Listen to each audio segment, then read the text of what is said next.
Fala galera, quem fala é o professor Bruno Sampaio e vamos lá para mais uma aula de física e o nosso tema é espelhos esféricos. Começando aí com os nossos objetivos. Conhecer as propriedades dos raios de luz incidentes em espelhos esféricos côncavos e convexos, saber classificar as imagens formadas por eles e compreender o seu estudo analítico. Começando aí com o espelho côncavo, né? Para começar, o que é o espelho côncavo e o que é o espelho convexo?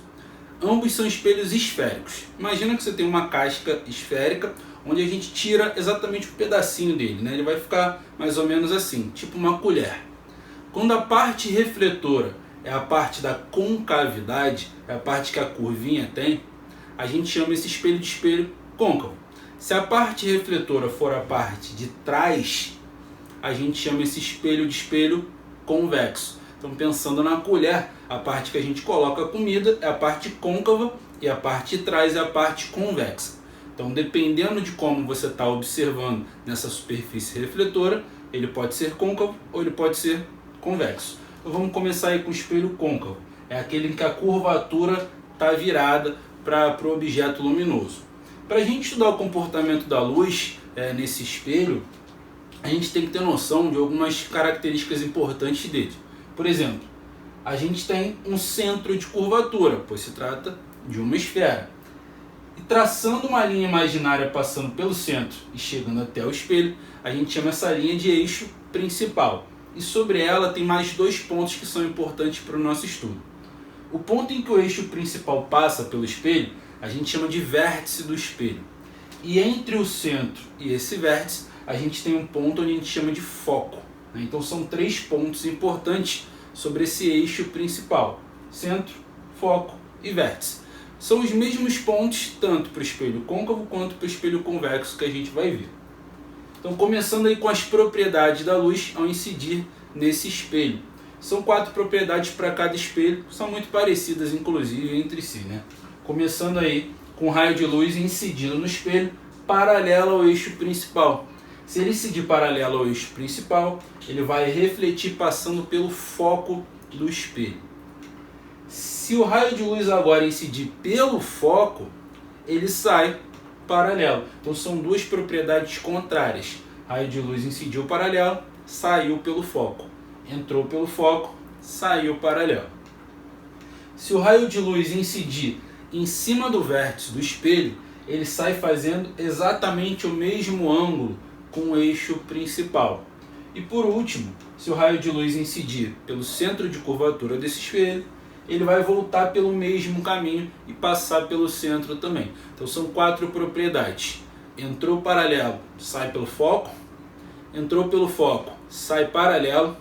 Entrou pelo vértice, sai fazendo o mesmo ângulo com o eixo. E entrou pelo centro, vai sair pelo centro também. Então são 4 propriedades simples que a gente vai usar para poder estudar esse espelho. Espelho convexo é aquele que a curvatura fica virada para trás. A parte espelhada é a parte de trás da curva, como a gente está observando aqui. Pelo fato da curvatura estar virada para lá, o centro dele vai estar virado para trás do espelho. O vértice é esse ponto em que o eixo principal vai cortar. E entre esses dois pontos a gente tem o foco. São os mesmos pontos, só que agora para o outro lado do espelho. De maneira que eu estou considerando que o raio de luz ele virá aqui da esquerda. Então vamos trabalhar agora as 4 propriedades para esse espelho. A ideia é a mesma, o comportamento final é que muda um pouquinho. Se o raio de luz ele incidir paralelo ao eixo principal, ele também sai pelo foco.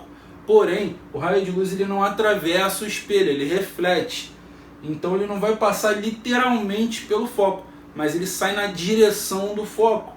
Então ele vai sair nessa direção. Então entrou paralelo, sai na direção do foco. Se ele entrar na direção do foco, ele também não passa literalmente por cima do foco, pois o foco está atrás do espelho, né? Ele vai sair paralelo. Então repara que as propriedades são semelhantes. Se o raio de luz incidir pelo vértice desse espelho, ele também sai fazendo o mesmo ângulo com o eixo principal.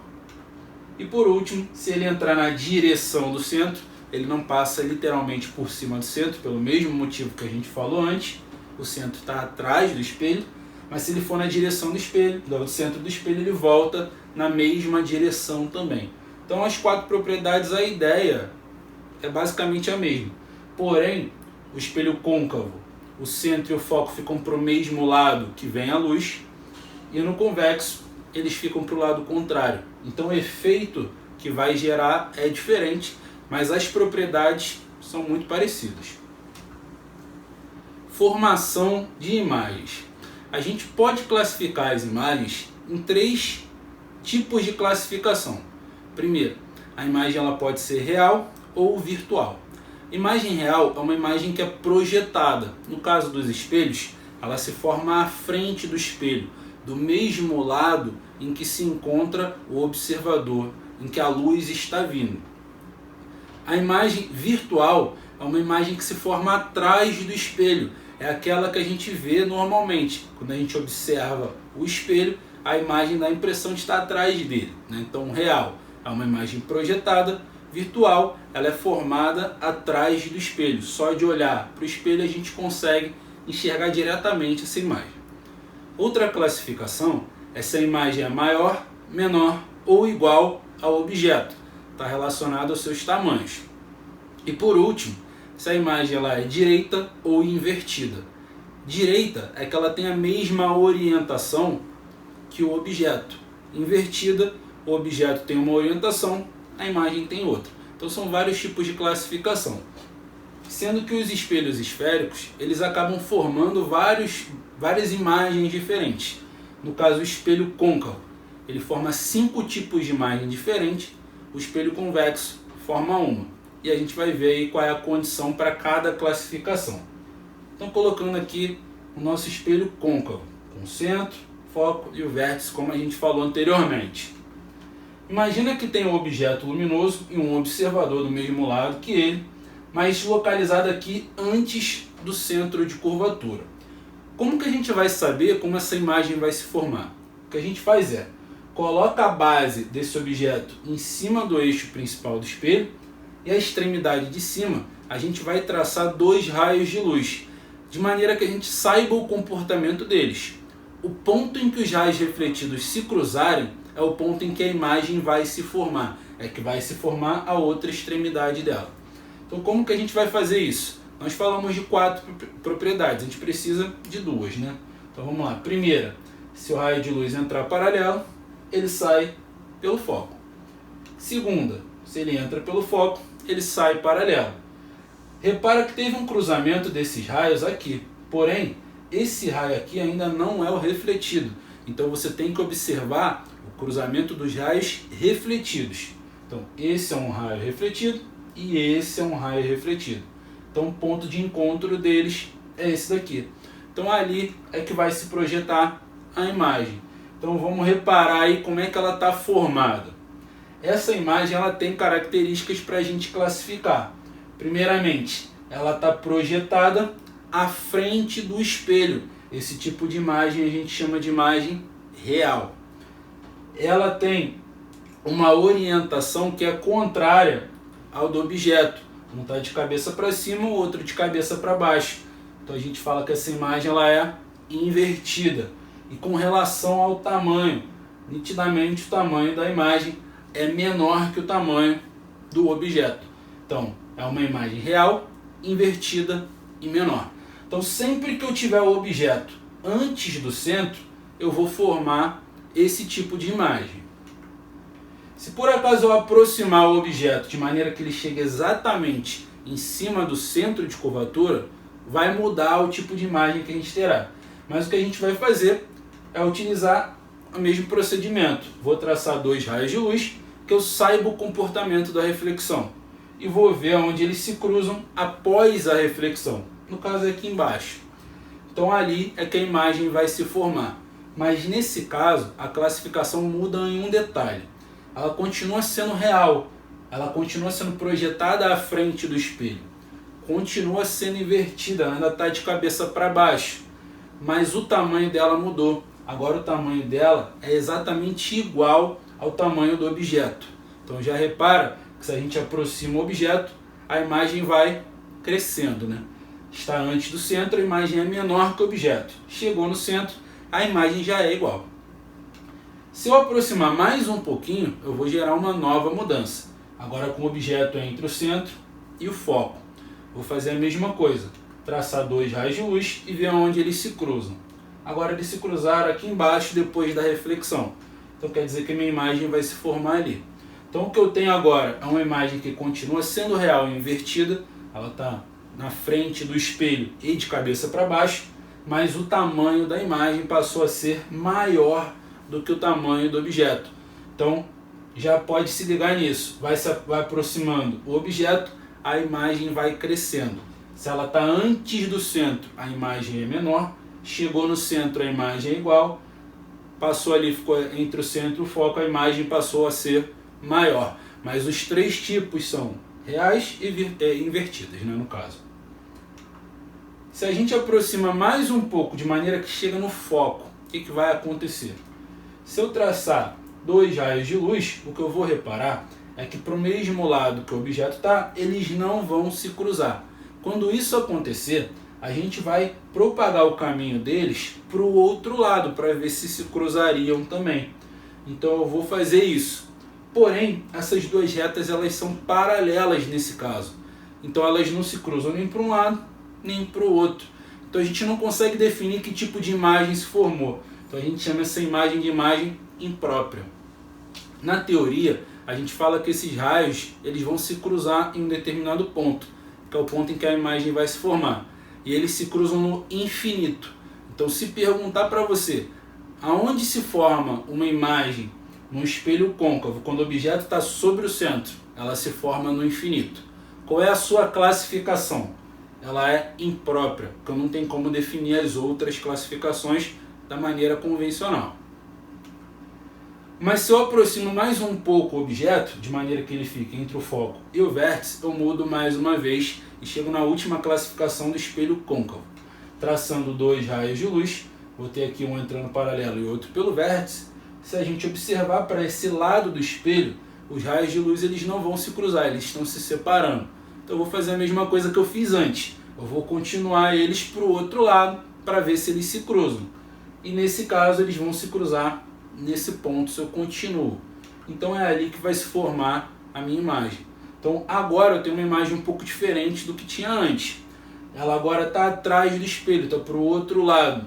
A gente chama essa imagem de imagem virtual. Ela tem a mesma orientação do objeto. Os dois estão de cabeça para cima. Então a imagem ela é direita. E o tamanho da imagem é maior do que o tamanho do objeto. Então fechamos aí os 5 tipos de classificação que a gente pode ter para as imagens do espelho côncavo. E aí depende da região do espelho e que o objeto está. Espelho convexo, fazendo a mesma associação. Objeto luminoso à esquerda, observador à esquerda. Porém, o foco e o centro vão ficar para o outro lado devido à curvatura desse espelho.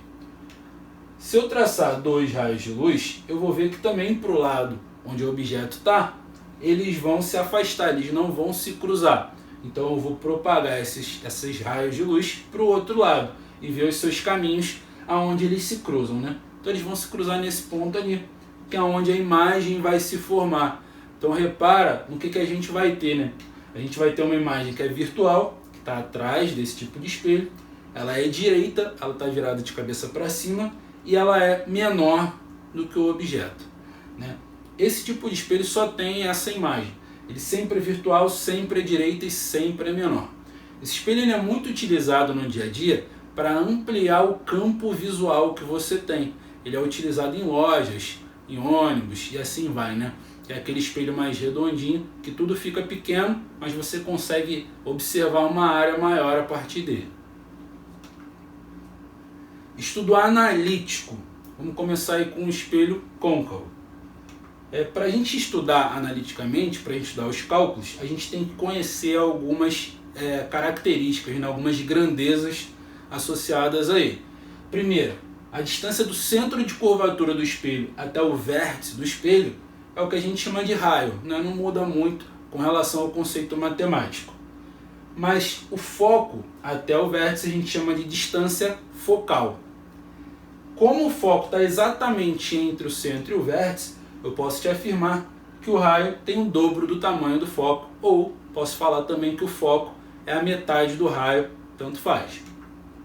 Se eu observar o espelho convexo, são as mesmas características, porém o centro e o foco estão para o outro lado do espelho, mas a relação é igualzinha. O raio também é o dobro do foco, ou a distância focal, né, ela é metade do raio. Com relação ao tamanho e ao posicionamento do objeto e da imagem, né, começando aí com o espelho côncavo. O tamanho do objeto a gente representa pela letra O, o tamanho da imagem pela letra I, a distância que o objeto se encontra do vértice desse espelho a gente representa pela letra P, e a distância que a imagem se forma do espelho a gente representa pelo P'. Então são coisas importantes para a gente começar a estudar. No espelho convexo a gente usa as mesmas nomenclaturas, os mesmos símbolos, para a gente trabalhar com a altura do objeto, letra O, a altura da imagem, letra I, posicionamento do objeto com relação ao vértice do espelho, P, e posicionamento da imagem, P', igual. Agora vamos às equações, começando aí com o aumento linear transversal. Esse aumento linear, que a gente representa pela letra A maiúscula, representa a proporção de aumento da imagem com relação ao objeto. O que é isso, né? A razão é a divisão entre o tamanho da imagem e o tamanho do objeto. Se eu obtenho, por exemplo, um valor igual a 2 para o aumento linear, isso quer dizer que a imagem tem o dobro do tamanho do objeto. Se o aumento linear vale 3, quer dizer que ela tem o triplo do tamanho do objeto. Se o aumento linear vale meio, quer dizer que a imagem tem metade do tamanho do objeto. Então é a proporção do tamanho de um para o outro. Então uma das maneiras de você calcular esse aumento é dividir o tamanho da imagem pelo tamanho do objeto. Ou, por semelhança de triângulo, a gente pode também chegar na seguinte conclusão, que esse mesmo aumento ele pode ser calculado pela divisão entre o P', que é a distância da imagem até o vértice do espelho, e o P, que é a distância do objeto ao vértice do espelho. Porém, para corrigir a orientação da imagem, é necessário você multiplicar ali pelo menos 1, né? Então fica menos P' sobre P. Então dentro dessa igualdade, eu tenho 3 possibilidades de comparação. 2 eu falei. O aumento linear é I sobre O, ou menos P' sobre P. Porém, eu também posso comparar os tamanhos da imagem do objeto com os seus posicionamentos, fazendo essa terceira comparação. I sobre O é igual a menos P' sobre P. Então eu tenho que avaliar as informações que eu tenho para trabalhar para escolher qual é a igualdade que eu vou usar. Equação de Gauss. Ela já vai tratar do posicionamento do objeto com relação a um espelho específico, com determinado foco, com uma determinada distância focal. Considerando esse posicionamento do objeto com relação ao foco, a gente vai definir exatamente aonde vai se formar a sua imagem. Então a equação a gente descreve dessa maneira. 1 sobre F é igual a 1 sobre P mais 1 sobre P', onde o F é a distância focal, o P é a distância do objeto ao vértice do espelho e o P' é a distância da sua imagem até o vértice do espelho. Então são 2 equações fundamentais para o estudo analítico dos espelhos esféricos. Agora, com relação à convenção de sinais. O sinal ele vai te dar uma série de classificações, né? Por exemplo, se eu descubro que o tamanho da imagem deu positivo, quer dizer que a imagem tem a mesma orientação que o objeto, ela é direita. Se o tamanho dela deu negativo, quer dizer que ela está invertida. Entre outras coisas que a gente pode observar. Então vamos fazer um apanhado de todos esses sinais que a gente pode observar. Por exemplo, a distância focal. Se ela for maior que 0, positiva, ela está representando um espelho que é côncavo. Se ela for negativa, menor que 0, ela representa um espelho convexo. Então se você estiver estudando um espelho côncavo, você vai botar o F positivo. Se você estiver estudando um espelho convexo, você vai colocar o F com sinal negativo. O P, se ele for maior que 0, que é positivo, a gente está representando um objeto real. Se ele for negativo, é um objeto virtual. Com relação ao P, geralmente o que a gente trabalha considerando o objeto como real. Então, muito difícil a gente colocar o objeto como uma posição negativa. Geralmente a gente coloca positiva mesmo. Mas com relação à imagem é mais comum. Se o pelinha é positivo, se a gente obtém essa resposta positiva, quer dizer que a gente tem uma imagem que é real. Aquele posicionamento é no mesmo local onde está o objeto, né? Ele está para frente do espelho. Mas se eu descubro que o pelinha deu negativo, quer dizer que essa imagem está para trás do espelho. É uma imagem virtual. Com relação ao I e o O, se os dois têm o mesmo sinal, a imagem é direita. Ou seja, se os dois são positivos, a imagem é direita. Se os dois forem negativos, também. Se o I e o O eles têm sinais opostos, quer dizer que a imagem é invertida. Então, se você coloca na equação o O com sinal positivo e obtém o I com sinal negativo, quer dizer que a imagem vai ficar de cabeça para baixo. Então, o sinal ele vai te dizer exatamente a classificação que você tem. E tem que tomar muito cuidado quando a gente for fazer um cálculo. Tem que substituir os valores da maneira correta, obedecendo a convenção de sinais. Então, galera, espero que tenha ajudado. Se puder, me dá aquela moral também, né? Curte aí, compartilha e bons estudos.